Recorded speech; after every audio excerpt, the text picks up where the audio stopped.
Good evening, everybody. Welcome to MAREA, the Mid-Atlantic Renewable Energy Association. As we're a nonprofit, all-volunteer organization dedicated to educational issues in renewable energy and sustainable living. Tonight's presentation is Personal Climate Change, Actions That Matter. Before we get to that, I wanted to let you know about our March presentation, March 28th. We will have David R. Jackson. He's an expert in invasive plant species. He's held a number of positions, including with the Pennsylvania State University as Master of Forest Resources, the Penn State Extension. He's written extensively on the subject of invasive species, and you can find a lot of his work online. So the title of the presentation will be Identifying and Controlling Invasive Plants. You'll learn what those are, how they affect other species, and what you can do about it. So that'll be March 28th. So again, tonight's presentation is Personal Climate Change, Actions That Matter.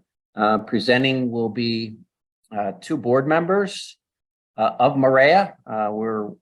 We're blessed to have two people with such extensive backgrounds as we have here tonight. The first is Phil Jones, currently at the Blue Mountain Resort, where he's the Energy and Sustainability Manager, as well as Capital Projects Engineer.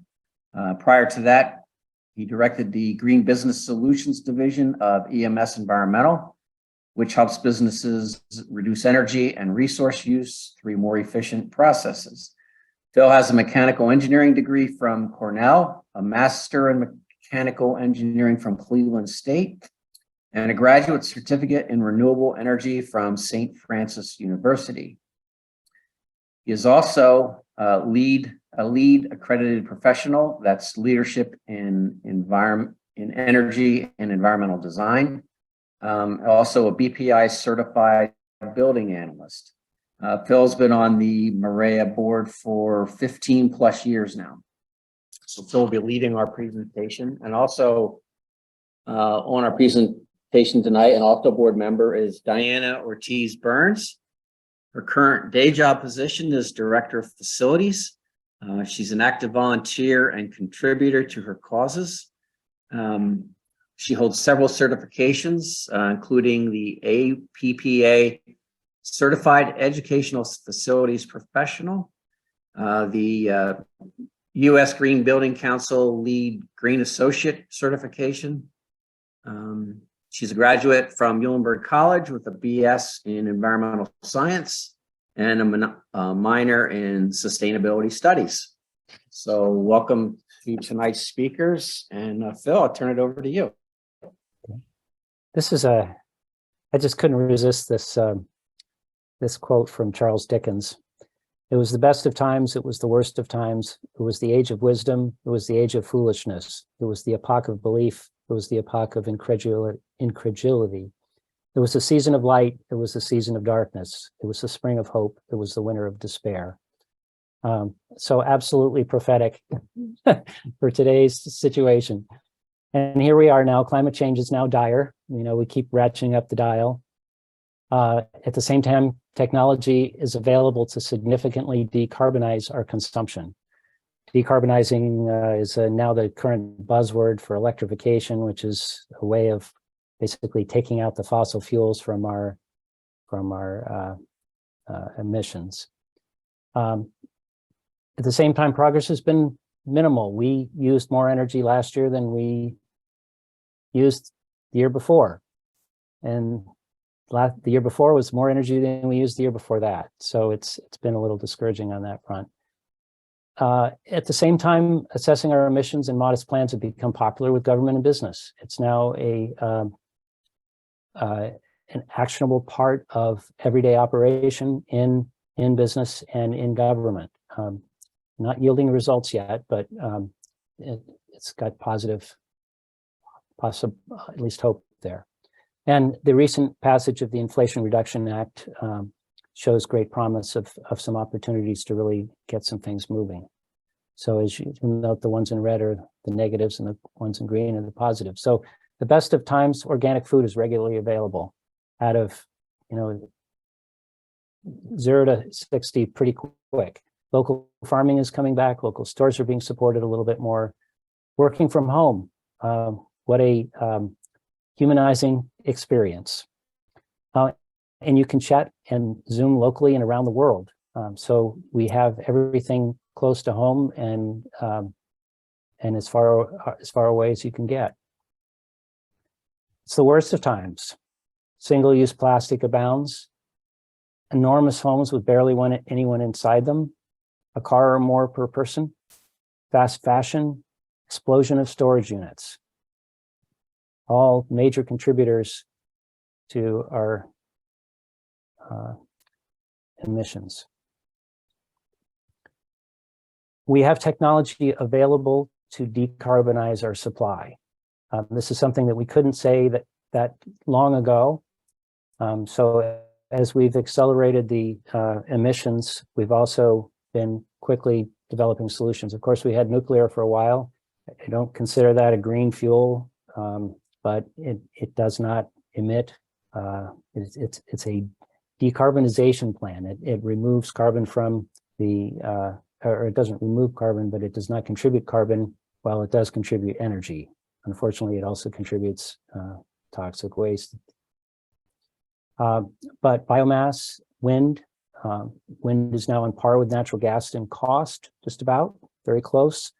And I believe with offshore, we're going to have a more consistent supply and it's going to be available closer to where the demand is the greatest. So we're looking at really from a decarbonization perspective, wind is a major contributor, major component in that role and growing. Hydro has pretty much stayed static, but nevertheless is a supporter. Solar is catching up with hydro, and storage is allowing us to smooth out the bumps. So we have the technology out there. As much as we kind of keep wanting to say that fusion is going to save us, I don't think it's fusion. We have that technology available in front of us. It's really a matter of whether we can deploy it or not. And cost-wise, that's no longer really an argument. On the consumption side, so that was on the supply side. On the consumption side, we have heat pumps. Heat pumps keep getting more efficient. Air source heat efficiency keeps going up with each new generation of them. The temperature performance keeps coming down so that they're able to function in colder and colder temperatures. They're a very popular source of heating in Maine now. It used to be something where once you got above the Mason-Dixon line, that was the end of heat pumps. Ground source, or what is popularly known as geothermal, is getting a boost with subsidies and allowing that to build its market share. The biggest problem with ground source heat pumps is they just, because of the investment in gaining the source from the ground, they haven't been able to develop ground source heat pumps to the same market level, and so therefore the costs and maturity of the products haven't been able to develop as much. But with subsidies, that's going to improve. Also, there's some really neat things going on with networked ground source of using particular sources and then networking them out to individual homes or businesses. Heat pump appliances. Water heaters have been around for probably 10, 15 years. Of heat pump water heaters. We're now starting to see heat pump clothes dryers on the market. So heat pumps are taking over where we used to use either fossil fuels or less efficient electric heat. And then we just recent spat of information, the electric car guys are going to be all over this one, is the heat pumps in cars. This is something that unfortunately with electric cars, the cold weather, you either stay warm or you were able to drive miles, and it was a bit of a trade-off, and the heat pumps have improved that, and they've demonstrated that has made a difference in the performance in the cold weather for those. We've certainly, electric cars are a big part of the decarbonization or decarbonizing our consumption. Battery electric motors and other yard tools, LED lights, which it's now kind of all accepted, but has made a major difference in taking the top off the electric use. And that's also bled over to things like TVs, which are much more efficient. More efficient stove appliances, induction stovetops, convection ovens, front load washers. The other thing, when I started doing my first home energy audit of my own home back in early 2000s, I measured my TV. It used 75% of the energy off as it did when it was on. And that was a plasma TV. It was not an efficient TV, and it was, looking back on it, was pretty bad. But nowadays, when I plug into a TV, oftentimes I can't even get it to register on my meter that it's using so little when it's off. And of course, when it's on, it's also using less. Electronic motors, I have bathroom fans that use 7 watts. Standard in-house built one has 50 watts. So there's a lot of ability to decarbonize without increasing our electric use, although that is a fear and a concern, and it is part of the overall kind of holdback that we have from decarbonizing is the fact that we're raising our electric demand. But lastly, refrigerators have also improved over the years. This has been through a lot of government incentives, a lot of research programs. Energy Star has been critical in that area to moving these things forward so that they're more efficient. And this is the part that's all the more frustrating, because we have this technology that's continually reducing our energy use. At the same time, our energy keeps going up. So it's not really a question of technology. And so that's what brings me to tonight's personal climate change actions that matter. The solutions are available. It's really about choices. And tonight, I want to walk through first, kind of get a little perspective about what we're doing, then assessing our carbon footprints, basically our carbon emissions or carbon dioxide emissions. Carbon footprint is a shorthand for carbon dioxide and equivalent emissions, which probably most forms of combustion result in about 99% of it being carbon dioxide. Of course, things like methane are significant contributors, but more so in the production and not so much in the actual emissions from combustion. Determining what matters, prioritizing what matters, possible solutions, and helping you on your journey. I'd like to start with a thing that is, I think, kind of near and dear to the loyal MAREA followers over the years. We've been kind of individually trying to solve climate change. We work harder and harder to do the best we can individually, and it doesn't seem to be moving the needle. And really, climate change is not a technical problem. It's a social problem. And so I want to make sure that we kind of address things where they really stand. One of the things that I think has been sort of an historic thing that it's been kind of a social construct that we've adopted is back in the 1960s, Coca-Cola decided they were done with processing all these returnable bottles. They didn't like to have to collect all of them. They didn't like to have to deal with them and reprocess them. And there were all kinds of headaches and transportation and so on and so forth. So they said, well, if we put these things in plastic bottles, then we'll tell the consumers that these are all recyclable bottles. So it's the same thing. And basically what they did was move the problem from the manufacturer to the consumer. And we've basically been living with that on all fronts ever since. Packaging of all kinds of products.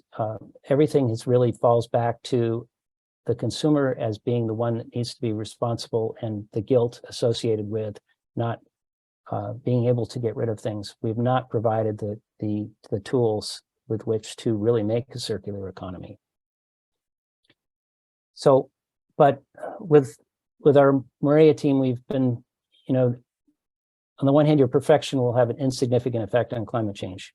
You can save all, I can reduce my carbon footprint down to almost nothing, and it's not going to make a difference. On the other hand, your participation in helping others enables us to collectively make a difference. So this is really the key there. Create meaningful progress and impact that you'll be proud of. The best thing you can do is to influence others. On the most basic level, that's vote and interact with your legislators, interact with your communities. But I think one of the things that we do all the time is vote with our wallets. Every day you're making a choice. What am I going to buy? What am I not going to buy? Where am I going to buy it? And how often am I going to buy it? And what am I going to do with that from that standpoint? So you're making a decision at every step along the way about your emissions. And of course, that's a hard thing for anyone else to see, but you yourself. The most important thing also when we look at it, and this is, the people that are here tonight are people who've been striving to address climate change, to do things that would improve and to help. So the thing that we can be is leaders for others. We can do new things, which we've been doing, and sharing that enthusiasm about them with positive experiences with others. And one of the things I look at from the standpoint of, you look at how fast things like smartphones have virtually everybody has a smartphone now. It's not that many years since we had smartphones. Lots of things in society have penetrated throughout society very, very quickly. And yet we're still, having known about climate change for 40 years. Now there's lots of extenuating circumstances for that. But part of what we need to do is we need to bring the joy back into it. Your enthusiasm and what you learn, and this is what I've found with working with the electric car guys, is there is so much excitement about this newfound area. And that newfound area is moving the technology forward. It's moving the acceptance of others. It's an important aspect of this. And so if we can attach our climate change actions to things that others can adopt, and they can see the enthusiasm and they can see the gain from it, that there's an enlightened self-interest in it, then we can be more effective. We call it seeking and then leading.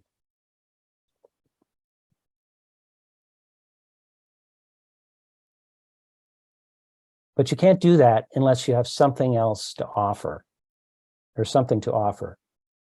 So what we'd like to do tonight is look at our own personal climate action roadmap, and want to focus on, number one, following your passions.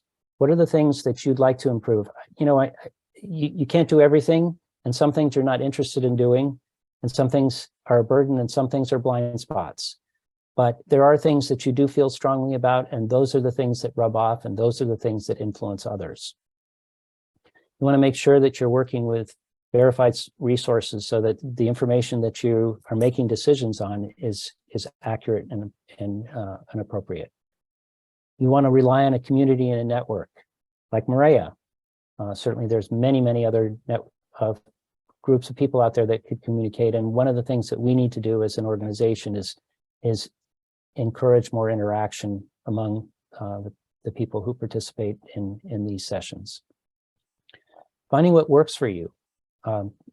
We all have our strengths, we all have our weaknesses, and the best thing, in these is to find those places where you think you can contribute. Also consider your happiness index. This is, I think, one of the biggest difficulties we're having as a society is they often equate this to they have a study of people who won the lottery, and they found that those people who won the lottery had elevated happiness for a period of time, and then within a year they had returned back to the happiness they had before they won the lottery. And we do that when we buy things, and we do that when we perhaps also pursue our climate action changes. Maybe we need to celebrate them. Maybe we need to find the ones that have joy, and maybe we need to make sure that they're joyful for us. And along the way, you always want to challenge your assumptions and beliefs and understand those of others. We're all on the spectrum. Some of us are crazy, ridiculous recyclers. Some of us don't recycle all that well. What's important to, one person turns off lights every time they leave a room, and another person is paying attention to something else and doesn't notice. That doesn't make those people necessarily a bad person, and maybe we can correct that behavior, but at the same time, we have blind spots that we don't see as well. Keep remembering the ways that you create the most influence. Another thing that we've learned with MAREA is to understand your risks. Early adopters are often getting technology that's not quite sorted out, products that might not be right or might not be continued. And so sometimes we end up on the short end of those things. And that's the risk that you need to know going into it. When I got my first Prius, I was concerned about that risk. And I was able to mitigate it through research, and it worked out for me. We recently had someone write in to say that they got solar panels and a wind turbine back in the early days, back in the 2000s. And now they're at the end of life and they're wondering what to do. Where do we go from here? That's end of life has not been what we've considered with solar panels, because my gosh, they last 20 or 30 years. But nowadays, the solar panels have gotten so more efficient that you're probably not going to, that it's like as likely as not, when you get close to the end of the life of it, you're going to want to replace them, not see how much longer they can last. So we have a question of where we go from there on that. There's neighbor issues. If you if you get rid of your lawn, it might not be that accepted. There have been people who've been sued, their neighbors. There have been people who've been cited for growing vegetables in their front yard. So it's early adopters are run those risks. So do the research, ask around, and manage the timing of your plunge. And again, networking is a critical part of that. One of the things that was really exciting for me when I was involved with the alternative transportation at the Energy Festival years ago was in the early stages, electric was pretty new, and all we could do was bring some old 1900 vehicles from a museum and a few cars that people had scavenged from some experiments from the 60s. And that first year was mostly to look at. The following year, some of those people that had looked at that had started to experiment with converting their cars. And they talked about that. Some of the people that came to hear what they had to say came back the next year with converted cars. And the next year they came back and they were teaching classes about converting cars. And some of them are now still in business converting electric cars, taking classic models of gas-powered cars and turning into beautiful electric vehicles. So it's the kind of thing where first you're learning, and then you're sharing, and then you're teaching. Let's see. And of course, one of the things about critically, of course, and this is preaching to the choir on this one, but fast fashion, the average use of that is I think between 1 and 2 uses per clothing before it's discarded. Most of our returns are not recovered.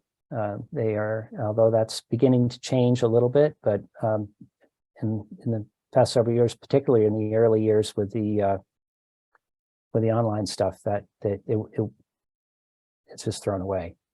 Nobody wants your donation anymore.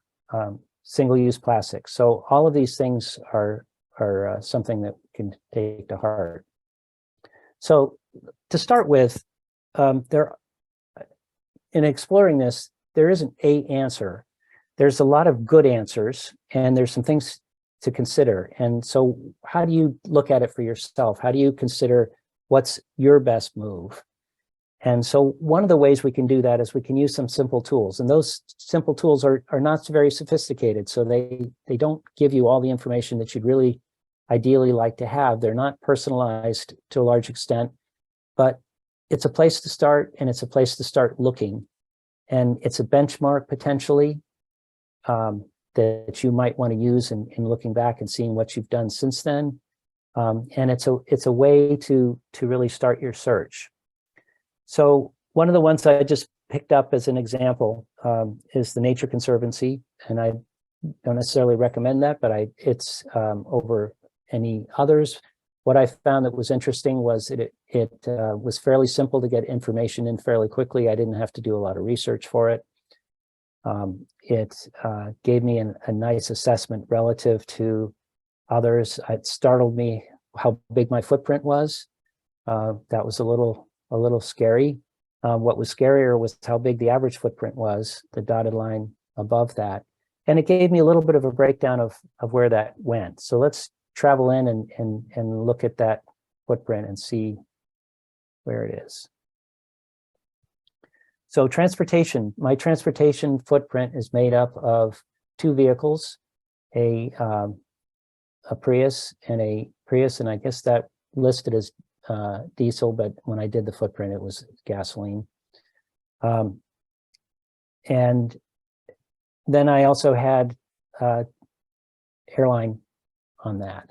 So when I look at the footprint relative to that, I had an 8-ton transportation footprint, my biggest footprint of the sectors.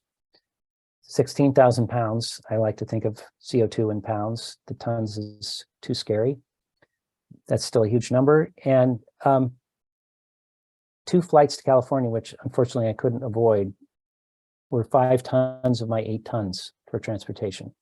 So it was a little bit shocking, but we'll go a little further than that. Then the Prius was for 13,000 miles between the two, combination of the two cars at averaging their miles per gallon, gave me 3 tons.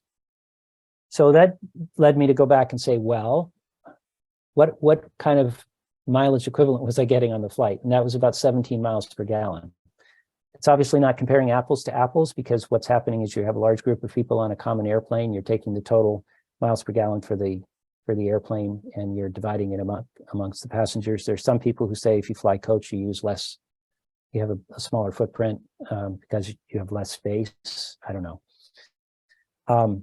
So when I compared that, sorry about that. That was, if I drove a car with 20 miles per gallon, that's close to 10,000 pounds of CO2 equivalent. If I drive a 40 mile per hour car, then I can cut that in half. So right there, great value in having a more efficient car. If I were driving an electric car, depending on where my electricity came from, that would either be half again of my 40 miles per gallon, or it could be nothing if I were producing green electricity. So that kind of gives you an idea of choices and how they affect your emissions. Turning to home fuel use, I happen to have an all-electric house, just worked out that way. And when I look at that, my carbon footprint there was 3 tons with an average of 16 tons for that. So that was pretty encouraging, but that's because I buy all green electricity. Food, the food part of it is not a very strong part of the program, because it's working off of average and you're trying to look at calories and so on and so forth. I did not find that to be terribly useful in evaluating my food. Other ways to look at that besides using this particular tool. Shopping, again, it looks at the dollars spent, and dollars spent is not necessarily a fair indicator of really what your carbon footprint is with that. Here's a breakdown to help me, side research. Diana had identified where you've got materials, are the bulk of it. Manufacturing, significant packaging is not real big actually. Transport is a pretty big part of it, and end of life is a pretty significant part of it as well. Did you want to comment on that, Diana? Yeah, I'm sure this breakdown may change a bit, I'm sure, for different products, but I think it's just to give a sense of what kind of goes into a goods. When we're purchasing things, it's kind of the cradle to grave, but also a kind of all the resources that go into actually creating the resource, moving it, all that disposal. So I thought this was a good representation of that. Yeah, nice. So here's the summary of where that is, going back to where we are. Most of the footprints travel. Food and home are pretty much at the same point. Goods, just I don't buy much stuff. Services was a total swag because I didn't know how to determine what a service was, and they didn't really provide me much in the way of definition of services. So this is, something that you would need to interrogate with your footprint. This is another one. Diana identified the EPA calculators as one that looked at, and that similarly, the good news is it came up with the same carbon footprint for the two options, which either means that they make it up or they actually perhaps use some of the same algorithms for it. But this, though, doesn't take into account air travel in the inputs. It doesn't mean that it doesn't have air travel in the calculations. And the emissions here showing if I were buying brown energy, those would turn to zero if I change that percentage from 0 to 100% up in the in this little box here. And then heating and cooling. Here's a way that you could impact that. You could turn up your AC by 6 degrees, down by 4 degrees, and that would save some pounds of emissions. Similarly, if we change light bulbs. So the nice thing about the EPA one is that it does offer you some suggestions of ways and the impact of those ways. So that's a good way to kind of turn some knobs a little bit. The other way, of course, is to enter in different inputs where they ask for questions. But clearly, one of the things about this is that it's going to give you some information, particularly that stuff that's been measured pretty closely, but not so much information as you dive into those personal choice areas. This one I thought was really interesting. I've been a crazy fastidious recycler, and I guess I don't know how you are on that, Diana, but it's been, we've got it kind of inbred into us. But from a footprint standpoint, it's not a huge contributor. But here's where we have to kind of look at what we're doing. Is it there significant value in recycling? But it's not going to help us with climate change so much. And so that's one of the things that when we look at where our choices lie, that's what we need to look at. And there, of course, there's been a lot of controversy about recycling in recent times, but it does have an impact. So this is a summary of the overall. So again, it gives you the different pieces: transportation, home energy, and waste to evaluate. And the nice thing, they come along when they're asking you to do help, and this is getting back to our theme, which is if you tell somebody else what you're doing, it's not just you that's saving, it's amplifying whatever you do, or what they call the benefit of multiplying you. So looking at your personal carbon footprint, this isn't your specific one, but I'd like to focus on a few areas where I would want to recommend that you would investigate. Number one, green electricity. And I'll get into that in some more detail as to why that's very important. Another point that's important to note is that half your energy goes to heating your home, whatever fuel you use. So it's a significant contributor to your carbon footprint. So if you're not paying attention to how you're heating your home, you're missing a an important aspect.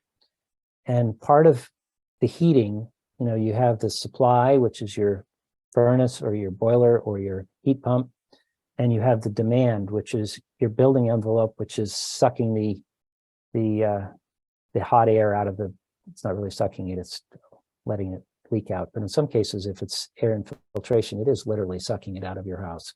So, so the building envelope it's the jacket that holds in what you have. The next thing is water heating is about half of what is left. So if you look at those top 4 elements there, if you're not looking at those for your carbon footprint, you're probably missing something significant. Not to say that you can't contribute in other ways, but you really need to take a look at what you're doing on that front. Your car, number 5, is also up there, and we'll see that in a minute too. Food and your yard. So when we look at the household energy use breakdown, and this is done by regions, the middle one is, or the right one is Pennsylvania, Mid-Atlantic in the middle, and US on the left. You can see that we're a little bit greater than, or we're right at 50% in Pennsylvania. It's a little bit higher in Mid-Atlantic. And appliances and electronics and lighting are 32%, which you can have a significant impact on simply through your choices of what you buy and what you turn on. And then water heating, there's 15% there, but it's 18% on the US average. And then 3% is air conditioning, which we look at and say, oh my gosh, air conditioning, what's the big deal? Well, the big deal is it comes in the middle of summer when everybody else is trying to use it. And it's not so much how much energy it uses, is what the peak demand that it's driving, which is turning on the power plants, which is causing us to use dirtier power plants the peaker plants in order to support us through those times of peak demand. So our energy supply for that could be coming from, it's coming from heating fuels, oil, natural gas, propane, and looking at the electricity in Pennsylvania. And of course, the most important thing is the cleanest is what you don't use, the negawatts. Are not contributing at all. And this chart is very complicated, and this is something you can study if you haven't already. This is a fabulous chart, but you can't digest it. I just want to digest one little leg of it. If you look across the top, we have these fuels coming in, and we have electricity generating, and then we have the output of that, this little orange thing, which goes into residential, commercial, and industrial uses. And of course, transportation, though it's not shown on here. But that's kind of goes like this. But in any case, if you look at that, this is the orange band. This is 12.9 quads, but 23.7 quads are being dumped. That's waste. So that's what this gray thing here is, and we've got waste siphoning off of each one of these. So the key thing is there that if you're burning any fossil fuels here, that's amplified by 2 to 3 times those in order to get the energy that you use and balance that on the other end. So if you look at a heat pump and you say, well, maybe it's I'm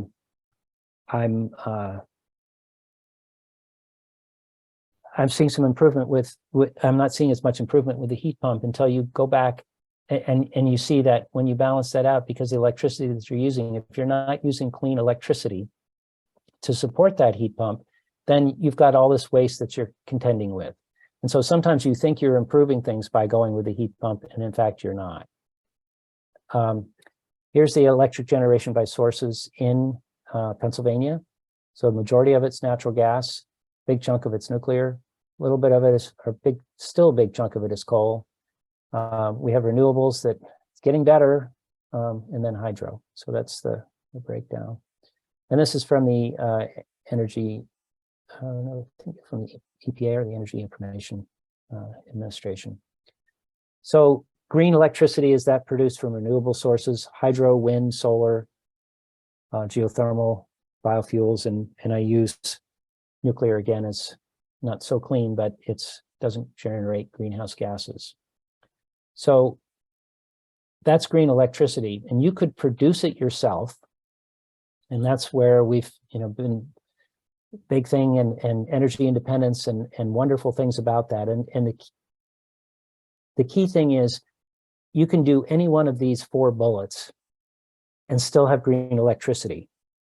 So really the advantage of putting the solar system and purchasing it yourself is you're protecting yourself economically. You're pushing the market from the standpoint of now we have more renewable energy sources for our uses, and we're creating greater importance for it. But you don't have to necessarily do that. So you shouldn't be using that as the excuse not to go solar, because you can finance or you can lease a solar system for your home at this point. It's still generating green energy, green electricity. You can host a solar system on your roof owned by others. You don't even have to own it. And you can purchase from a local solar farm, although it's uncommon to find those. I have managed to find some of those in working with some of the churches up in New York, that we've been able to make deals on that basis. Alternatively, you could buy renewable energy from a legitimate source. Those legitimate sources are ones that are providing actually produced electricity, green electricity, as opposed to those that are just buying energy credits, which has often been abused for that. So there's really no excuse not to have green electricity. And I'll use this slide to show this. On the PA Electric Supply Rate Comparison website, I can get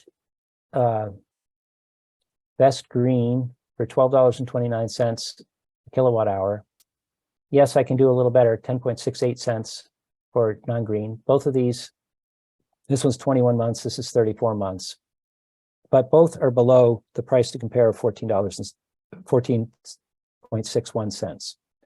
So the point is that you might be paying a little bit more for electricity, but if you shop around, and one thing that's to note that's important is this is not the whole universe of people you can buy from. Just because this shows it on the price to compare, those are the people that chose to participate in the price to compare.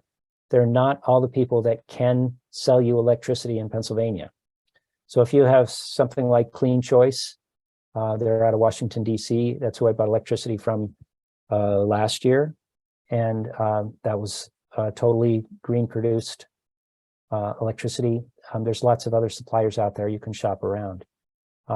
Unfortunately, what happens is oftentimes with all of these, because you are on some contract period of time, when that contract ends, you need to be sure to either renew or get a new contract with somebody else, because if you let that roll, it goes from a fixed price to a variable price, and your rates will skyrocket. And this is also important when you're shopping, that you're shopping for a fixed price so that you have predictable electricity costs. There's no reason that you need to buy on the float. You can't predict it, and more than likely you're going to be hurt by it. So when it comes to your heating system, you choose your improvement. You could turn down your thermostat. That's kind of the old school way of doing it.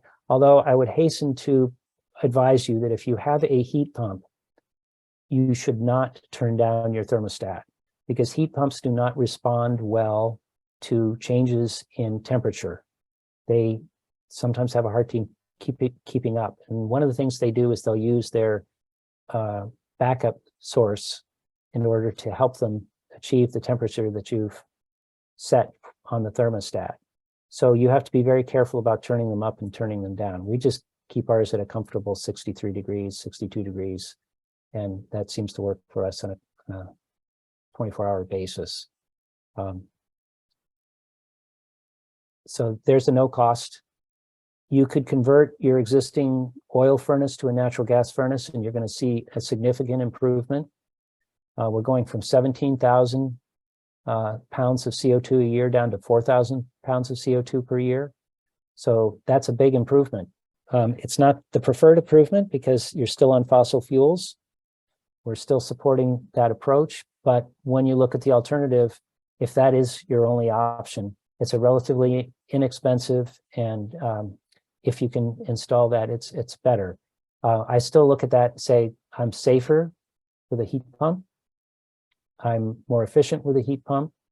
But if I'm buying dirty electricity, I'm generating more emissions than I am with my high efficiency natural gas furnace. Because of that efficiency factor of what it takes to generate electricity, how much waste, because when you're burning fuel, the efficiency of that burning and translation into power, in the case of trying to move mechanical equipment, you're losing, but you're kind of gaining with a heat pump on the opposite end of it. So green electricity heat pumps work very well with that. One thing you can do is incrementally go to heat pumps. You can get mini splits, which are extremely efficient, and you can do just a room or two with those. I've been places, I did a church that had mini splits in every single room in the church. They just incrementally got their way up to heat pumps. They finally got off their boiler that way. And then, of course, the gold standard is ground source or geothermal heat pumps, which require a significant investment because you need to put your you need to draw your heat from underground, which means you need to do a well or a field underground. So you need to source that. So one of the things that our housing developments could really help with is when you build a housing development, you could put that ground source in to begin with.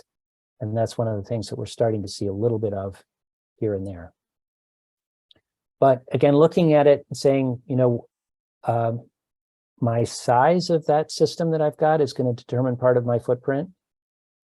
And the price I'm going to pay is determined by the size. So if I want to have a smaller size and save money on the front end and reduce my emissions, then I got to improve my building envelope. And this is something that we kind of say, yeah. But let me tell you, one really unpleasant weekend I spent about 10 years ago saved me 15% of my electricity bill, my total electricity bill, just going around and finding all the holes in my house, which there's a remarkably large number of them. This is where the cable comes through. They drill a 1-inch hole and they run a 1/4-inch cable through it for your cable TV. You run an electrical Romax cable through a stud in the wall and up through the ceiling, and that's a 1-inch hole and a very small cable going through it. There's places where things don't join together. There's gaps in insulation. There's places around the perimeter of your bathroom fans. There's seals around your doors. There's tons and tons of places. I went back and saved another 7%. I noticed that my hoses were failing on my heat pump outside. The rubber was kind of disintegrating on them. And I looked and noticed that there wasn't anything that was sealing them close to the house. So they were running through the rim joist with a gaping hole. I filled those in, went around the basement, fixed some other places, and that again reduced that. So I'm now at about 60% of the electricity use that I was when I started this process. So air sealing is the most important thing, because the air sealing, that's convective air that is drawing the heat actively out of your house. You can think of that as your windbreaker. On the other side of that is the insulation. Those are your sweaters. That's your downfill.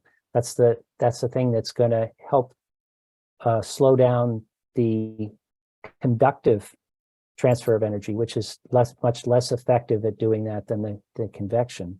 And so the insulation is important, but more important is the air sealing. But you really want to, of course, do the insulation in the walls, because all that air sealing, if you still have very cold walls, is not going to be comfortable. So, and particularly looking at areas that may have been missed, basement walls, rim joist, band joist. I have a two-story house, and I have been yet to effectively do much of my band joist, which is really the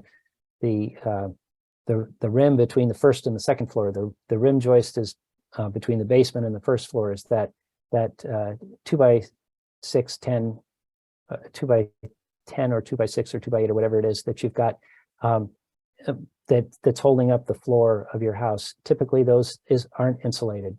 They put the bat into the walls, but they typically didn't do that until fairly recently in home building.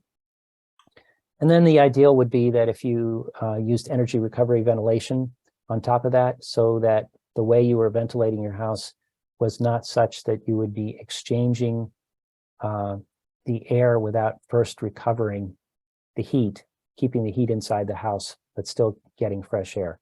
And I know that several MAREA members have energy recovery ventilation units. We got one in their office one day. It showed up and the contractor said he had to install it. He said, I don't really know what it is, but I'm supposed to put this in. And I had a long argument with him about how to actually put it in and make it work. But the township said that they had to have one, so he brought it over. Do get somebody who knows what they're doing with it. Now, when we step into your water heater, the electric water heater, it used to be that you wanted to put a jacket around it, but gradually the water heaters came requiring insulation in them, and nowadays you have to have a fair amount of insulation on an electric water heater, which is helping us. A gas water heater is still getting back to that emissions loss from generating electricity is still competitive with the electric water heater. It has one additional risk, though, in that it's a combusting device. So there's now you need to have drafting, which maybe is causing you to not insulate or seal up your basement so much because you're afraid that you're going to create carbon monoxide or so on. So there's a risk with that. But the heat pump water heater overcomes that. And the heat pump water heater, again, is one of those things that is a beautiful opportunity for sharing delight with people. I know a lot of people don't get excited about water heaters, but the fact that this had a vacation mode on it, I can push the button and say I'm going to be gone from 1 day, 2 days, 7 days, 23 days. The heat pump water heater is going to go to sleep, and a day before I come back, it's going to heat up back to temperature. So all that time I've been saving energy. And for all these years, the electric water heaters haven't had that function on them. It was a simple display they could have added, could have been and control. But so that's a nice thing that's got that. It also gives me choices. I can run in hybrid mode, I can run in heat pump only mode, or I can run in electric mode. And they are expensive, but they are also have terrific subsidies currently available for them. So this is a good time to buy a electric heat pump water heater, and it's a pretty mature product, so you're pretty safe with that. You could also be getting that from your ground source heat pump could be providing that. Typically, what we found is a lot of people haven't gotten real good success with that, but some people have. So when we compare relative to a car, we talked about the driving distance differences between that and where your options were on that. So now let's stack up two different areas. Should I fix my house or should I get my car? So when we look at my biggest reduction, if I have a fuel oil furnace, the biggest reduction I'm going to get is just go get a natural gas furnace. That's going to be more than I'm going to get from my other improvements with my cars, and it's going to be a lot cheaper. On the other hand, if I already have a heat pump, then what I need to do is make sure that heat pump is running green electric, and then I've made a big improvement for hardly any money at all, or I've got solar and I now have some energy independence. Alternatively, so when I look at it from the car standpoint, again, key thing, get green electric. So when we move on to food, I think this is pretty well documented that the key thing is to eat less meat. One of the things that has been a kind of a thing that's helped with the acceptance when we look at organic is we've combined that with self-interest. You're protecting your health, but really that's not why I buy organic. I look at it and say, well, I'm up there, I've been eating non-organic food for a long time. Am I really protecting that much health? I really look at it and say, what I'm doing is reducing the production of fertilizer, herbicides, pesticides, which are major fossil fuel uses to produce. And I'm protecting the health of my ecosystem by not putting all that junk into the environment. So there are three key reasons to buy organic. And from a climate change perspective, it's reducing the fertilizers, herbicides, and pesticides, which are primarily fossil fuel based. And of course, you would like to buy local and avoid extra packaging. When it comes to the yard, we've talked a little bit about that. Great opportunities, compost at home. These are all things that are not going to have so much of a significant big effect on your carbon footprint, but they are going to have an effect on your overall lifestyle and certainly on lots of other aspects in our society. And the nice thing is that with the electric motors and their efficiencies and their lightweightness that have come along, they basically have an analogous to any gas cycle a yard piece of equipment. We've got an electric version of that. And those are probably the dirtiest engines that we've got out there. When it gets to your appliances, Energy Star appliances is an important thing to be looking at because for two reasons. Number one is they've had to pass the test, they've had to document what they've done, and also that's an expensive process. So therefore, there's more commitments, so the likelihood that that product is going to last longer because it's on the market longer is higher. So that's a multiple reasons, again, when we're looking at what's in it for you and what's in it for the planet. A fun tool I like to recommend, they're about 20 bucks. I think they may have gone up a little bit, but then now they're fancier. I think could be 25 or 35 now. But a kilowatt, I go around and plug that in, and I plug appliances and electronics and everything in to find out how much energy they're using. And most importantly, I'm looking at what they're doing over time.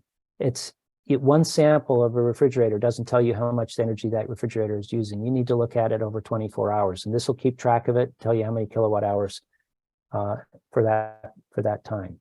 And also it's great for identifying phantom loads. Lastly, the incentives are available.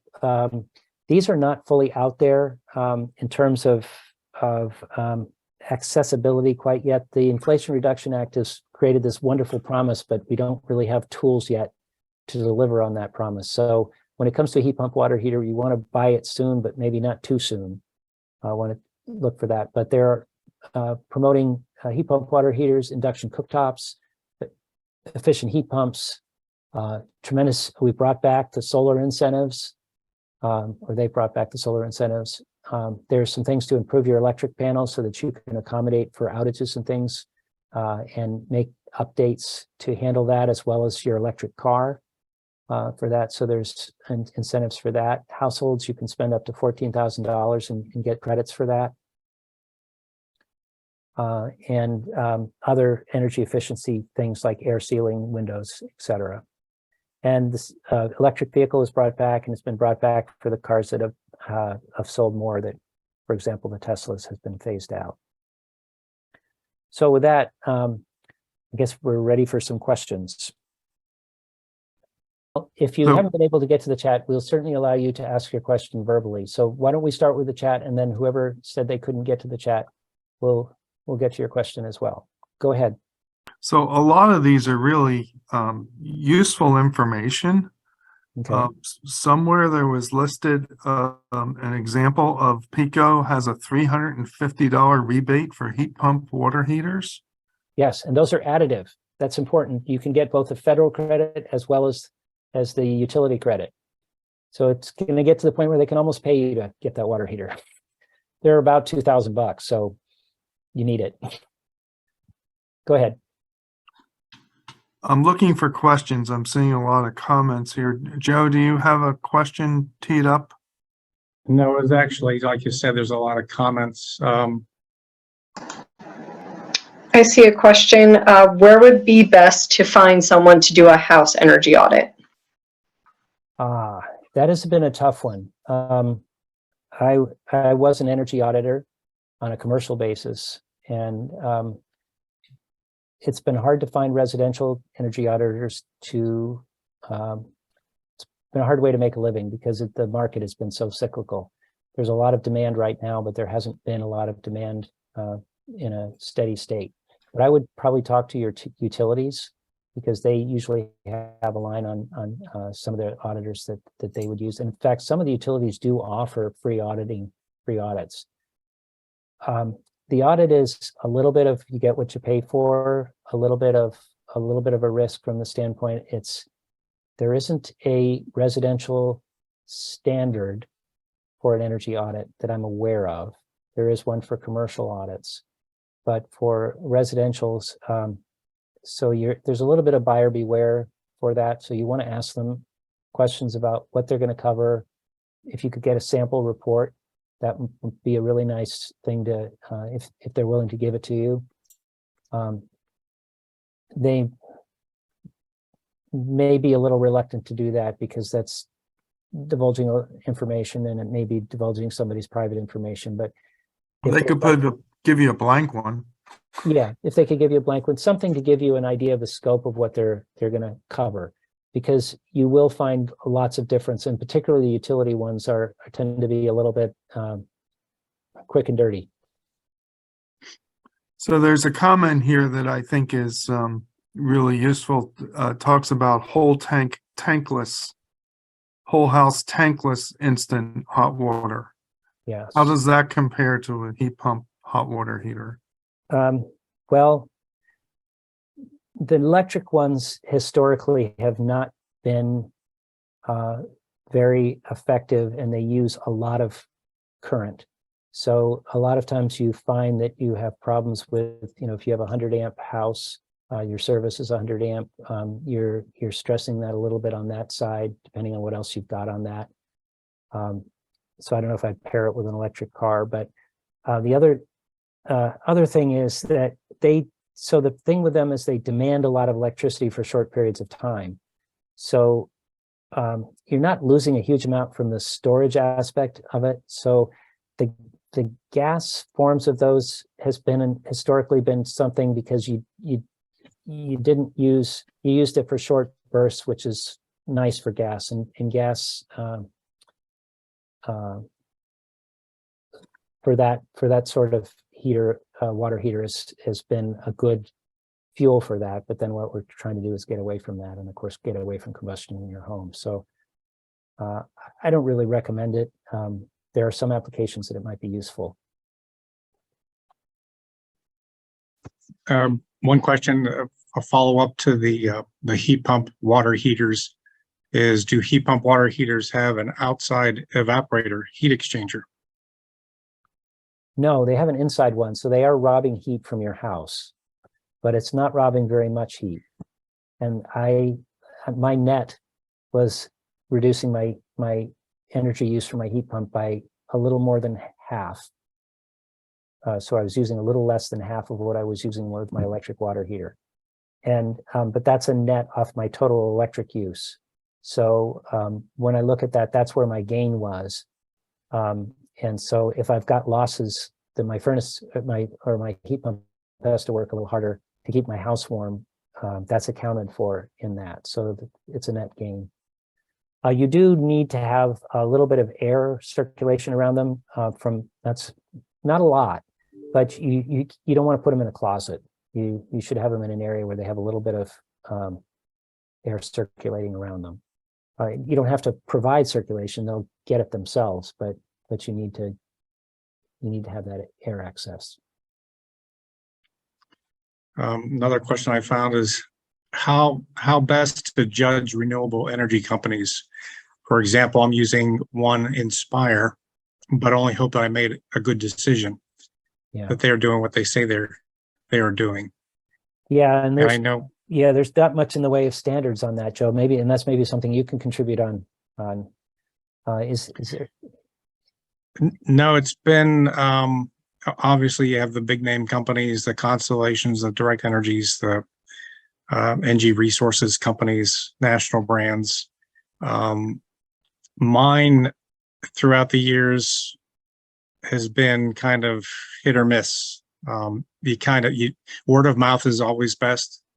Talk to some other folks that may know, see what they have done, or see if they're familiar with that name or that company that you're thinking of using.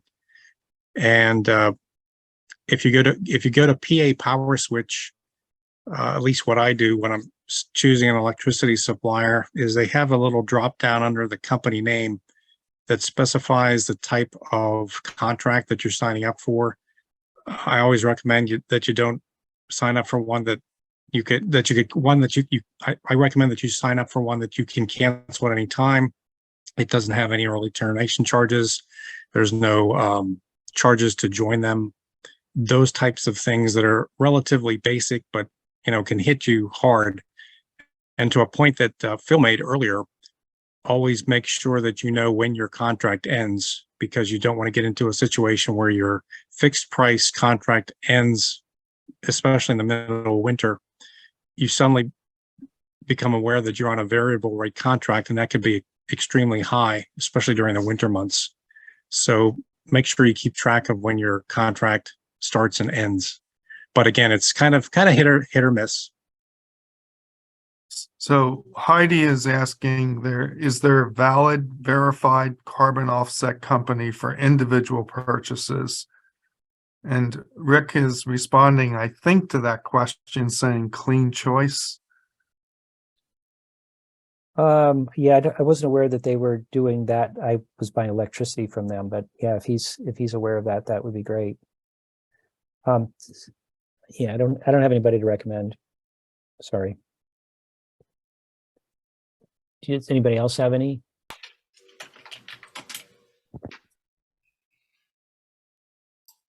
There are some advertisements here for different Earth Day events. Okay, very good. They're in the chat. I don't know whether everybody is scrolling in the chat, but there are, I guess, Ambler PA Deed has a Drive Electric Earth Day and table and register to attend with a link. Berks County has an Earth Day Saturday, April 22nd, noon to 6 p.m. in Reading City Park. There'll be vendors, exhibitors, sponsors, and attendees. Again, a link with more information.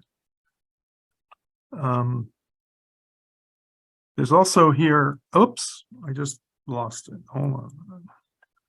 There's also here a question or comment about EV vehicles versus fuel cell vehicles. And I'm sure we could talk about that for 20 minutes, but do you have any words of wisdom here, Phil?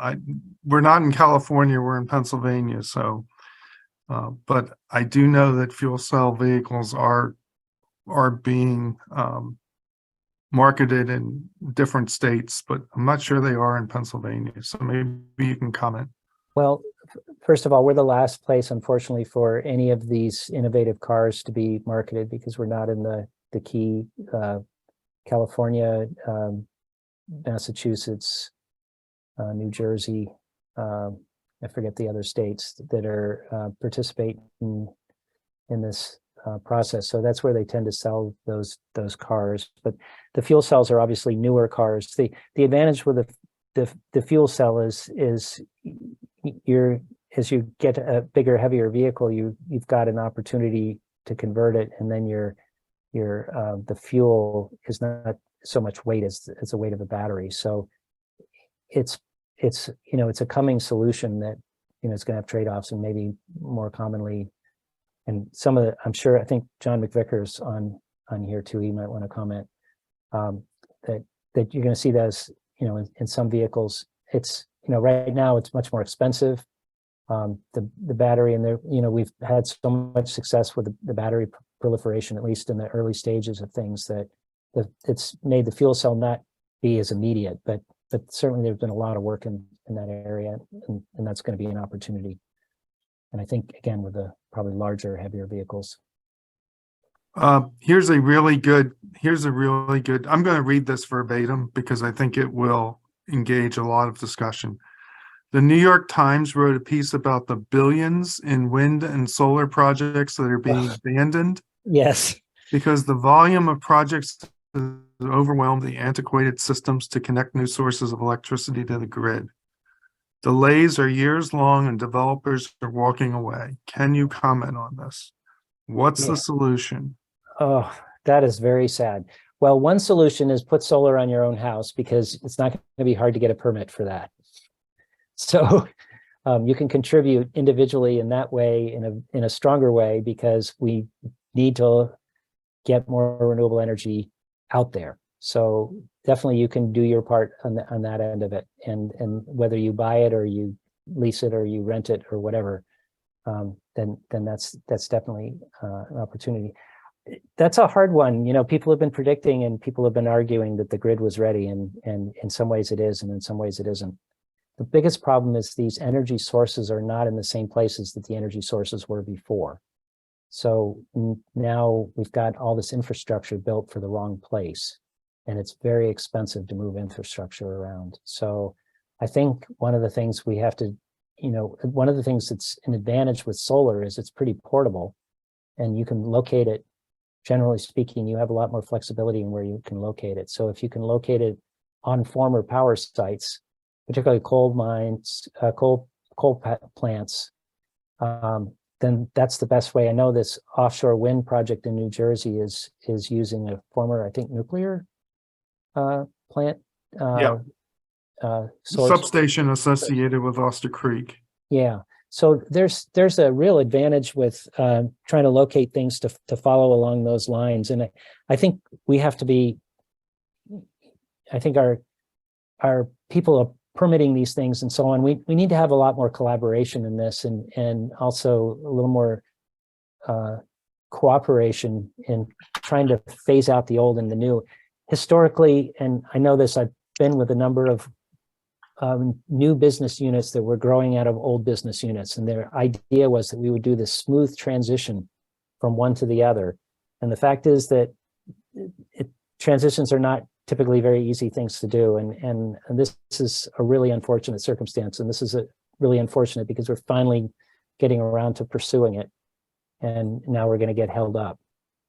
So that was a discouraging article, but I would emphasize, start getting it on your own, and see if you can in any way participate in trying to get people to consider alternative sites for power sources. I mean, the biggest problem, we've got so much of this NIMBY process that is also part of this too, is that we're fighting them, and we haven't been able to sort out. We're trying to be at higher standards than just slamming in a power plant in a place that people don't want it, but we're also not being very flexible. And I think that's the will problem that we have here. I think it's fair to say every utility company is wrestling with the transmission problem and are on an aggressive hiring spree for engineers. There aren't enough electrical engineers to address this problem. No. Yes, you're yep. Getting back to home energy assessments or audits, there's a comment that if you're in Pico Energy territory, they have a program called Pico Energy Assessments. If you go to pico.com/assessments, you can find information there. And there's a related comment regarding Pico as well, that Ann Dyer says that Pico does an incredible energy audit for a nominal fee, and gives and provides a bunch of LED lighting replacements and other energy efficient upgrades, and produces a nice report at the end of their audit as well. So again, if you live in Pico Energy Service territory, that might be a resource for you. And Yeah, if you can be with them when they do that, every step of the way, ask them lots of questions, because you get a lot more out of that if you're really trying to learn as much as you can while they do it. Good point. So Jennifer is asking, is there a good website resource to learn how to put solar on my house? Seems to be a lot of scammy ones.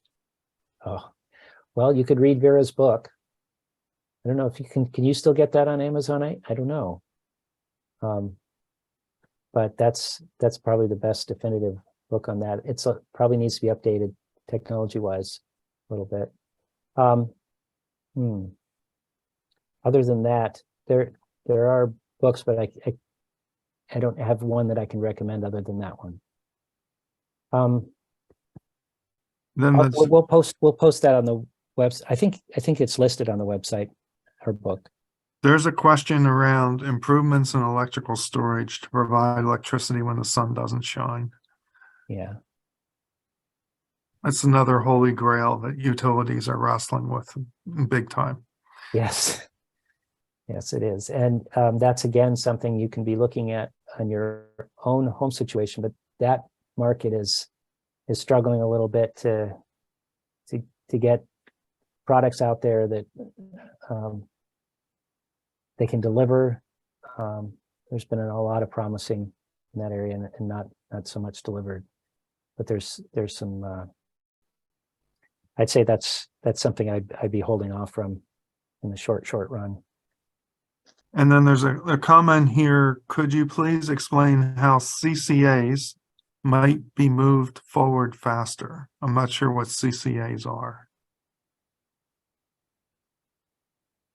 CCA. Dave, you want to unmute and ask your question?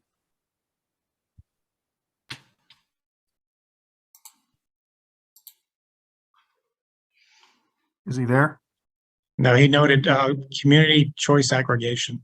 He's saying trying. Oh, gosh, I don't know much about that. I've encountered that in California. California, the towns pick their energy supplier.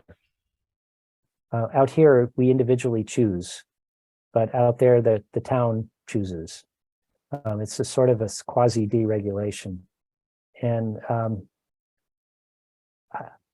it's had some bad So maybe things happen with it that are not ideal because the township sometimes isn't as careful or as fastidious about the selection. Phil, Rick is saying this is already in the law in Pennsylvania, and he says they have 5 boroughs going in now. Oh, cool. Rick, can you unmute and tell us a little more about this? This is Dave. I know I've read about this a little bit and heard some of this from a friend's meeting in Philadelphia, where you can get a bunch of people together, and I think if your township or your town says, yeah, we'll do this, it doesn't require anybody in the town to do it, but you can do it. And then my hope was to try and introduce this in our township. We've just put, unfortunately, about 6 new large warehouses in, and I expect some of those to go bankrupt because they're all done on speculation. But my hope is that we can try and convince those people to put solar on the roofs of these 15, 20, 30 acre warehouses, and then allow the community to start purchasing that solar from those warehouses. But I was looking for some ideas, if you had any, on how some of these initial communities convinced people to get this ball rolling. Yeah, unfortunately, I don't have anything to offer at this point, but that's a really good, it sounds like a really wonderful opportunity, and it's exactly the kind of thing that we should be doing a lot more of. And the fact that we've got a lot of support is great. Whether it'll go unchallenged, I don't know. If it's on a small scale, maybe we'll get away with it. Maybe they'll chase us down later, but that's great. I am told, as somebody else mentioned, though, that in Pennsylvania, that the laws are already there to be able to do this. That, you know, so I'm hopeful that we can get a couple examples and see how this gets moving.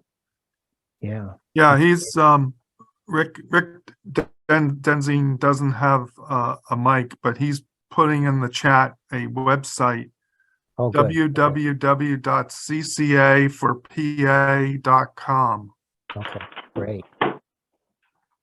So somehow, can we capture this chat Yes. and maybe post it? Yeah. Unless anybody objects to that. I think there's a lot of useful information and questions here. And there's a link to Vera's book too at Amazon. Okay, good. Yeah, and Mark King provided a website called Energy Sage if you're looking for information to install solar panels. That's a good site to try, as well as like Chuck just said, there's a link to Vera's book also, which is an excellent resource. Yes. Has this organization considered putting together some sort of database for solar suppliers that we could then amongst ourselves, perhaps review and recommend or not recommend? Yeah, we do. Actually, you can download it from our website. Thank you. Just go into, oh, I forget where you get to, but it sometimes is a little hard to find, but you should be able to find it under solar. And it's under its resources under that. I'll try and find it for you, Dave. Hold on. Yeah, I'm doing the same. Yeah, Directory of Pennsylvania solar electric installers. Yep. That's Yep. it. You can Put it in download the that. chat. Yeah. So I've actually been typing in a Word document, going through the chat, kind of the questions that were asked and then any answers. So I've kind of organized it versus I think anyone coming cold into this reading the chat may be a little confusing. So I Very good. organized it that way. Excellent. That's great, Diana. There we That's go. really wonderful. Is there anything we missed, Joe? Do you think? There was a question about how we vet the directory, and we don't vet the directory. People come to our website and ask to sign up, and we allow them to sign up. So we don't really have a good housekeeping seal that we can offer on those suppliers. We don't have the resources to investigate them, and we don't have the criteria that would be fair to evaluate them. But there may be people in our organization that we send them a request and say, have you ever worked with so-and-so? Maybe that information could be shared around to find out whether that's somebody that might be recommended or not. So Yeah. I have a question if you're done with all the other questions. Sure. Yeah, my name's Julie Fagan, and just before the tax credits for solar came aboard, I invested in a system of solar wind with a battery backup, and I paid an outrageous $100,000. Now the system is not functioning at all. And I had to get rid of the batteries, so I can't even tell whether, all the electricity is working. My wind turbine got rusted because shut and it won't turn. There's just all these problems. But now I'm faced with an enormous expense to try to get this up and running again, or to bag it and just rip it all up. And so the additional problem I'm having is the company that installed it, number one, went bankrupt. But then one of the guys there who was very knowledgeable was doing things with me and helping me and trying to get the wind turbine done or whatever. Well, he was knowledgeable in the whole how everything was connected underground because he installed it. Well, he had a heart attack and he died. So I am like, I need help. And I live in Upper Bucks County, and I tried to get a hold of, I tried to reach Vera Cole at one point through Facebook messaging. I can't find her phone number. So I need help. I don't know if someone would want to buy what I have, or, I'm interested in potentially selling my home in the future, and I can't do anything with a dead system with an eyesore of solar panels, and which is now an eyesore because it's not functioning. So, and the wind turbine. What year did you purchase these? The year that they came on board with, with the sunshine credits, and I thought I was going to get the credits done, get the credits, but I was told I was, and I went ahead and did it. And it was like January of 2000, I don't know, 17, 14, something like that. And they came on board after the fact. And so I didn't get the energy credits, the tax credit write-off, but it enabled the company that I use to get certified. But so they had some usefulness for it, but it didn't do any good because then they went bankrupt. So I Well- need help, and so I need to know who to contact, or maybe somebody in MAREA can, come look to see, what the problems are, what I should do. Yeah. Well, it's something that we probably can't directly help you with, but we could probably refer some people maybe who could contact you and see. I can come out for free and take a look at it. I'm a DIY solar guy. I've done like 3 installs, so if I really wanted to go for a certification, I probably could very easily, but I'll take a look at it for free. How's that sound? Terrific. That's great. Yeah. So, Send me your contact how do information. I get to you? Just open up the chat, send me a private I message. can't open the chat. That's my problem. I'm on a Okay. cell phone. Oh, yeah, you just, where do you go for the chat? You hit the bottom and then to the right, there's more, and then you hit the chat right there. Rick, Okay, that's great. really Thank you so kind much. of you. Thank you so much. Yeah, we're trying to help each other, right? That's Yeah, right. that's what it's really all about. wonderful. Yeah. Thank you. You're welcome. There was another question. Geez, it related to a resource. Joe, where was it now? Oh, I used to work for Honeywell, which was a third-party contractor for First Energy, which was Penelec, Metropolitan Edison, PA, New York, Maryland, Ohio, wherever First Energy was. The energy efficiency program had home audit component. And he's wondering if that's still available. So I guess you would have to contact First Energy. I don't have an answer. Does Yeah. anybody?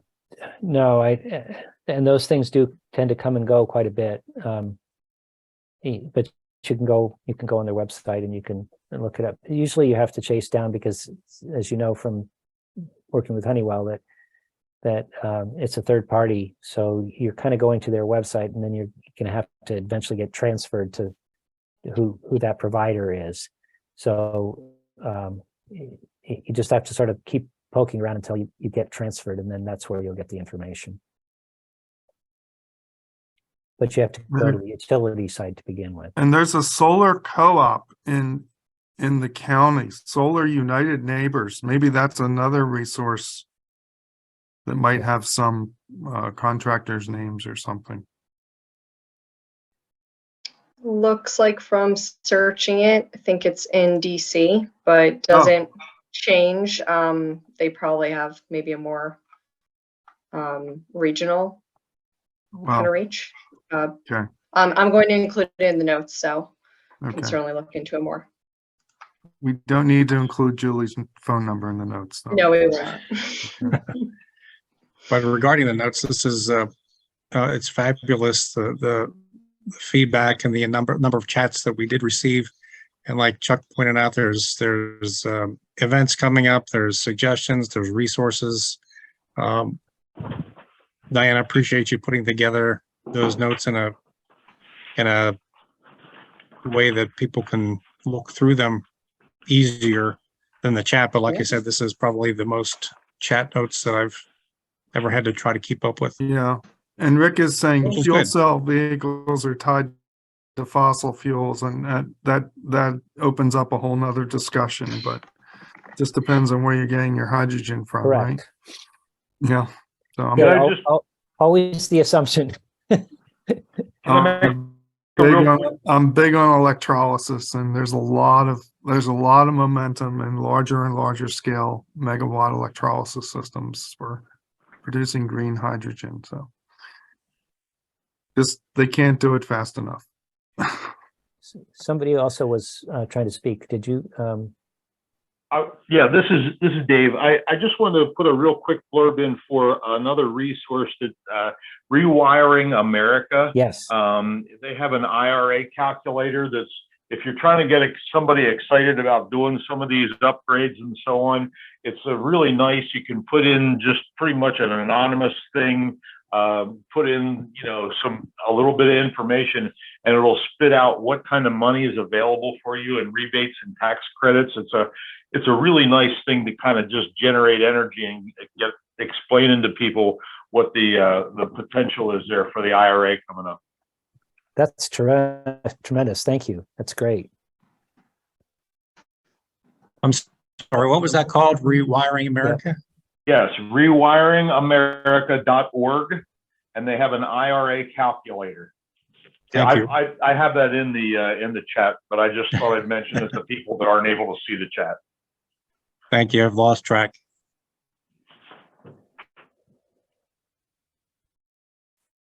Well, this has been wonderful. Yeah. Are there any other points anybody wanted to raise, or questions or discussion points, or does anybody want to share their own personal history with anything that might be helpful to the rest? One of the things that I would mind sharing is that I about a year or two ago, I put a bunch of solar panels in, and I had the guy install them in my backyard, and I said, put them 6 feet up. And I ended up then getting a shed out of it. Don't have to worry about replacing my roof shingles. So that was a big expense that I didn't have to endure. And also I didn't get batteries because so it ended up keeping the cost of the system quite low. And, for not much more than I put a shed in the backyard, I'm generating solar and I haven't had any electric bills for the past 6 months. So it's been pretty nice. How big is your shed? It's about, I don't know, 60 feet long by about 15 feet wide. So I just had some, an upgrade of my electrical utility, which I now understand is the IRA is going to help me pay for, or almost pay for entirely. And I ended up putting, charge cables for my electric car and for the split units and stuff. So, I wish I had done it, before, but I'm really excited about being able to, generate my own electricity and convert everything to electricity. That's fantastic. Congratulations. Thanks, but I just, like I said, and along the way, I got a price for it of 37, then it went down to 30, and then I got one of these national companies calling, and they said they would do it for only 78. So, and they'd use an older technology, and so it really pays to shop around. Okay. Is this Sun City? I think Sun City was the one that wanted double what I paid. Ah, I had an odd story I thought I would share. hi, Vera. Hi, everybody. Nice to see you. No, I had a strange story. I grabbed some data just before the call that I thought maybe would be of interest. I don't know if any of you remember, but there was a time when we did just on phantom loads. Yes. And I remember being suspicious that mine were high, and I couldn't figure it out. Bill Hennessy was working with me on it, and we couldn't figure out why my electricity consumption was as high at our house as it was. And there was a lot of variables here between all the medical equipment and musical equipment and stuff like that it was hard to be sure. But we put in Bill and Bruce put in a sense monitor on our system for me. Yes. And it never did a good job of identifying individual devices for whatever reason. But what it did do a good job of was always on loads. And it was the first time I could get a real good reading on my always on loads. And they were so high. It was 25 kilowatt hours a day of always on loads. But I still couldn't figure out where it was coming from. And then last year, just before I was going to go to South Carolina for the holidays, and just before I went to South Carolina, I turned everything off in the house, turned the heat down, did all this stuff I was going to do. And then I went down to the basement for something. And when I went in the basement, I heard water running. I thought, why is water running? There was nothing that should have been running in the house. And I went over, I have a geothermal heat pump, and I went over by the heat pump and I could hear water running at the heat pump. So I made a note. And as soon as I got back, I had the geothermal tech come over, and they found a bad valve on the heat pump, on the water flow. And do you know, when they replaced the valve, my standby load went down 20 kilowatt hours a day. Wow. And to the point that I got a email from Sense Monitor saying your congratulations, your standby load your always on load just dropped from 25 to 5 kilowatt hours a day, or actually 4 kilowatt hours a day. So I thought that was just an interesting tale. I don't know how long the valve had been bad or how long but how I was really trying hard to find it, and it was still by accident that I found it. And the Sense Monitor only confirmed it. But I think running toilets, running water, especially if you have a well and you don't get a water bill per se, that moving water uses a lot of electricity and can be a source of problems without any reward. Yeah, and it's a silent thing. Very silent. I mean, it's not so silent, but it's silent enough. Yeah, right. And it was only when I was in the basement and happened to be standing nearby when everything else was quiet that I heard it and realized it was a problem.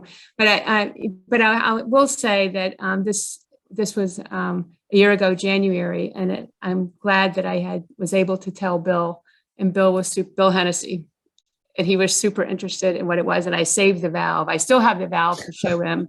But unfortunately, he died 2 weeks after this discovery.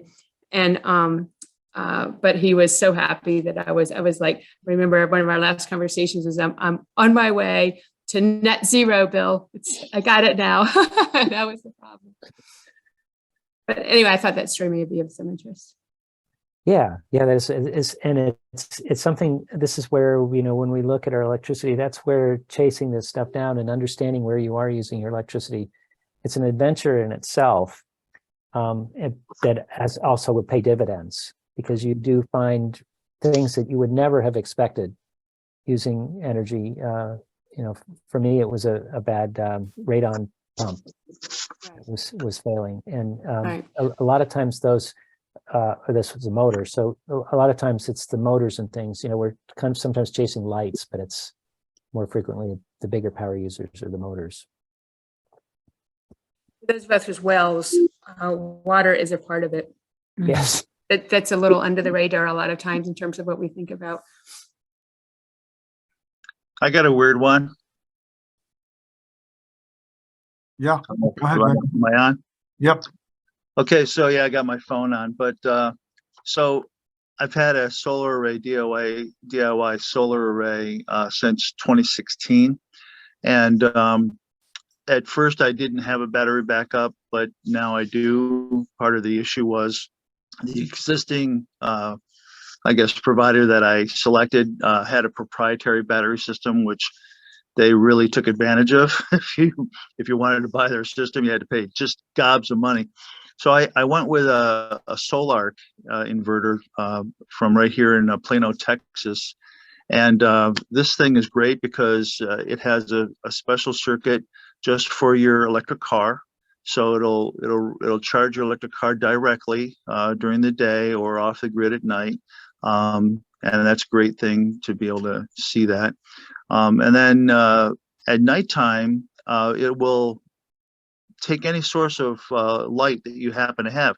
So, I'm a DIY guy. I had this old back porch. It's not heated in any way. It's just like one of those solar type rooms, if you know, and it's got old school glass from the 60s in there. So I go, I got these extra panels. I don't really have space for them right now. I'll just set them up vertically in this wintertime cold space. And the panels are black. They'll heat up. It'll help heat that space. So we've been doing that. And then I noticed on my my monitor that it's pitch dark outside, and I'm producing 6 watts. I don't know if you can see that or not. Maybe you can't see it, but I produce between 6, 7, 4 watts constantly through the entire nighttime.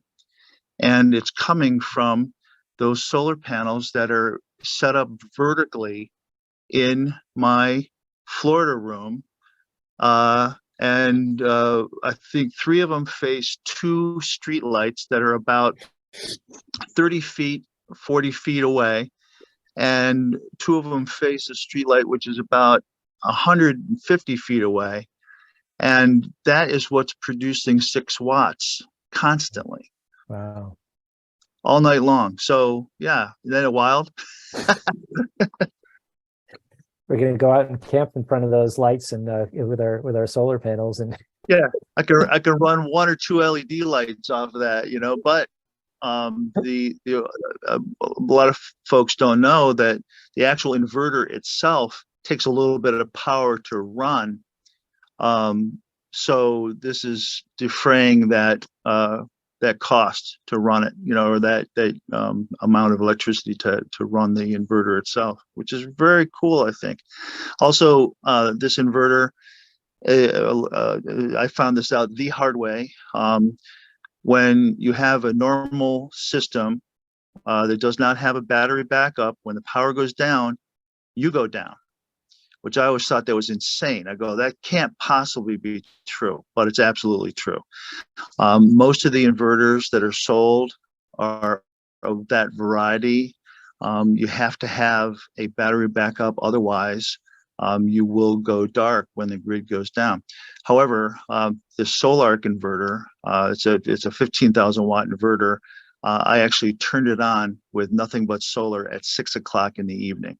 Didn't even have my batteries hooked up yet. And the thing will come on with nothing but solar. Does not require the grid being on at all. You can program it to not send any power back to the grid. Therefore, you don't need an interconnect permit to try for 3 years to get and failed, right?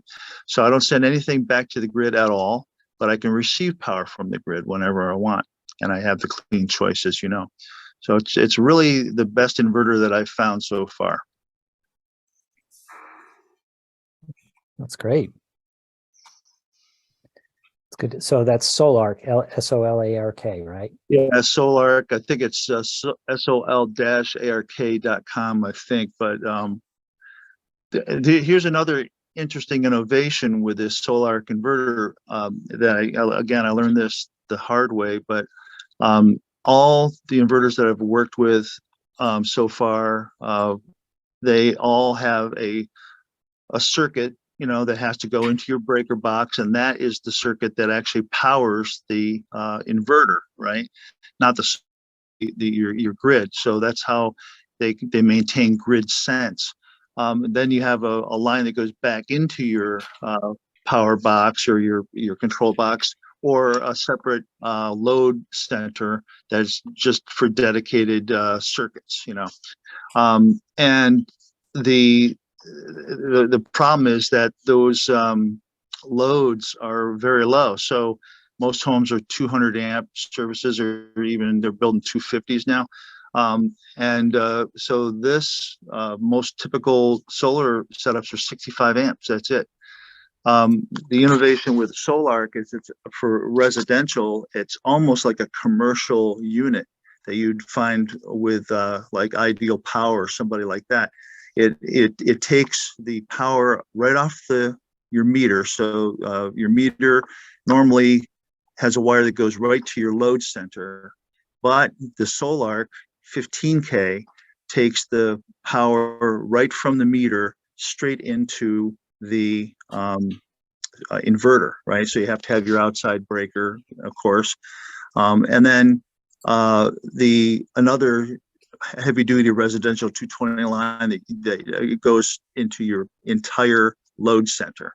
So there's no longer like one breaker that's like an appliance type breaker. It funds the entire load center. So if you've got a 200 amp load center, the Sol-ark 15 will go right into that and run everything in your house. So good news for us, because I just turned this on like last week. We have 100% everything electric here. So we got rid of all the gas, all the oil. Our hot water tank, which was electric, broke, so I replaced it with the tankless. And we have a induction stovetop cook thing, and it's fantastic. And this Sol-ark runs everything. Haven't had one single fault, not one single overload or anything like that. So it automatically manages your balance between like what you actually have in the batteries and what you're making off the solar and what is available after that on the grid, right? So there are times when we can't produce enough electricity to run everything. But as we move further and further into the summertime, I run more and more and more off of solar and batteries to the point where in the middle of the summer last year, we were running for weeks completely off grid. So it's pretty cool. Yeah, it's great. Thank you. Welcome. Did anyone else want to comment on that or have any additional items that they wanted to comment or add or questions? Phil, I just wanted to add, when Phil and I were building this, which Phil definitely built the lion's share of the presentation, did a wonderful job. But when we talked about this topic and just how vast it is, given carbon footprints, I mean, you saw some of the graphics, just so many contributors. We focus more on energy, of course, since that's kind of the largest of the footprint that we're looking at. But I think we want to kind of open it up to folks that are there any topics that we touched on that would be of interest that we kind of dove into in a future presentation. And, you know, we're kind of open to all that. And if anyone has any success stories that they want to share here or feel could be part of some future kind of conversation on a topic, we definitely want to hear that too. And reach us at hello@themarea.org. themarea.org, hello@themarea.org. And if you just send an email, that'll get to us and, you know, follow up. It can be a quick, short note, you know, and or longer, whatever you would like, and send that to us and we'll make sure we, you know, are looking at that for Particularly input. if you have a topic that you would like to learn more about, we Yeah. could find a suitable speaker to address it. Yeah, because one of the things we really needed to do was kind of stay pretty high level because there was such a broad topic, and we certainly would be most interested in those topics that would be of interest where, you know, a deeper dive into that area might, you know, be yield some more. Can talk a little bit more about the details of the opportunities and implementation and so on and so forth. So Rick is showing us something here. I'm not sure what. That's my production right now. 5 watts. From your black panels. Just trying to Yeah, from my yes. For my Okay. street light. I technically, am I stealing electricity? I mean, am I stealing photons? I'm not sure how that works. Yeah, well, I don't know. We'll have to send the electric utility police on you. Isn't that a Yeah. hoot? Yeah, that is very cool.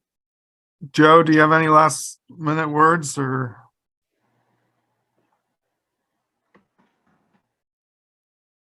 No, I don't think so. Just a great job, Phil. Well, thank you. Very, like I mentioned, a lot of chat activity, a lot of good resources, a lot of good comments. Good stuff. Yeah, it's great to have this participation, and we'd love to see more of it. And you know, keep up the dialogue and keep up the questions and keep up the good work. Could you consider a virtual tour of Cornell's Echo Village? Oh, yes. Certainly look into that. You know, Yeah, Jeff it's a- Tester was a speaker and he's, you know, very connected with the engineering and the efforts at yeah. Cornell. Yeah, that's separate from the university, but it's and I it's been probably 10 years since I've been there, but that would be fun. And there's other ones, perhaps locally too, that maybe we could connect. So if anybody has any lines on that, similar to Eco Villages, that one's one of the older ones and more established ones, but there may be others around. Is too. it So- associated with the university or? No, it's a separate community. Oh, Yeah. It's a really neat place. okay. All right, well, I'm going to say goodbye. All right. Thanks, everybody. Enjoy your evening. Thank you for joining us. Thank you, Phil.